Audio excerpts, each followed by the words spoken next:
Blood test చేసి చూస్తే అది కూడా లిపిడ్ ప్రొఫైల్లో ట్రైగ్లిజరైడ్ పెరిగాయి అని చెప్పి రిపోర్ట్ వచ్చింది కదా ఈ మధ్య.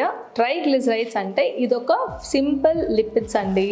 3 ఫ్యాటీ యాసిడ్స్ కలిస్తే ట్రైగ్లిజరైడ్ ఫామ్ అవుతుంది. ఈ ట్రైగ్లిజరైడ్ ఎలా తగ్గించుకోవాలి, ఇది పెరగడానికి గల కారణాలు, దీనివల్ల మనకు వచ్చే హెల్త్ ప్రాబ్లమ్స్ అన్నీ కూడా ఈ వీడియోలో చూద్దాము. 3 ఫ్యాటీ యాసిడ్స్ గ్లిజరాల్తో కలిస్తే ట్రైగ్లిజరైడ్ వస్తుంది. ఇది ఒక ఎనర్జీ స్టోరేజ్ ఫామ్. అంటే మనం ఆహారం తీసుకున్న తర్వాత ఎక్సెస్ క్యాలరీస్ అన్నీ కూడా మన శరీరము ట్రైగ్లిజరైడ్గా ఫ్యాటీ సెల్స్ అంటే అడిపోస్ టిష్యూలో స్టోర్ చేసి ఉంచుతుంది. ఎక్సెస్ ట్రైగ్లిజరైడ్ బ్లడ్లో పెరిగిపోవడం వల్ల ఫ్యాటీ లివర్ చూస్తూ ఉంటాము.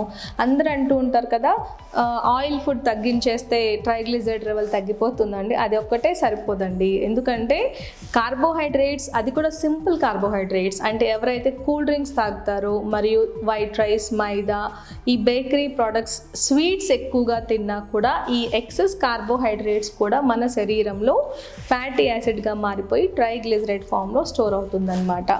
ఇన్సులిన్ డెఫిషియన్సీస్ ఉన్న వాళ్ళలో మనము లైపోలైసిస్ జరుగుతుంది. ఈ ఫ్యాటీ యాసిడ్స్ అనేవి బ్లడ్ స్ట్రీమ్లోకి రిలీజ్ అయిపోతాయి.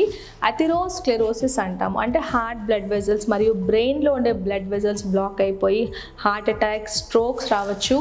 500 కన్నా ఈ ట్రైగ్లిజరైడ్ పెరిగిపోతే మనకి ప్యాంక్రిటైటిస్ అంటే కడుపు నొప్పి, కొంతమందిలో పర్మనెంట్గా ప్యాంక్రియాస్ కూడా పనిచేయకుండా క్రానిక్ ప్యాంక్రిటైటిస్ వచ్చే అవకాశాలు కూడా ఉంటాయండి.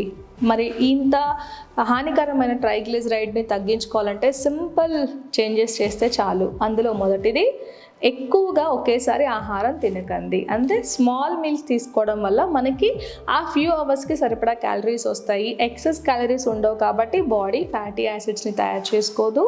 ఆల్కహాల్ అలవాటు ఉంటే మానేయాలి.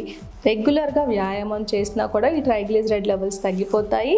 సింపుల్ కార్బోహైడ్రేట్స్ అంటే కూల్ డ్రింక్స్ తాగకూడదు, స్వీట్స్ మరియు ఈ బేకరీ ప్రోడక్ట్స్ రెగ్యులర్గా తినకుండా మనం లిమిట్ చేసుకుంటే ట్రైగ్లిజరైడ్ నివారించుకోవచ్చు.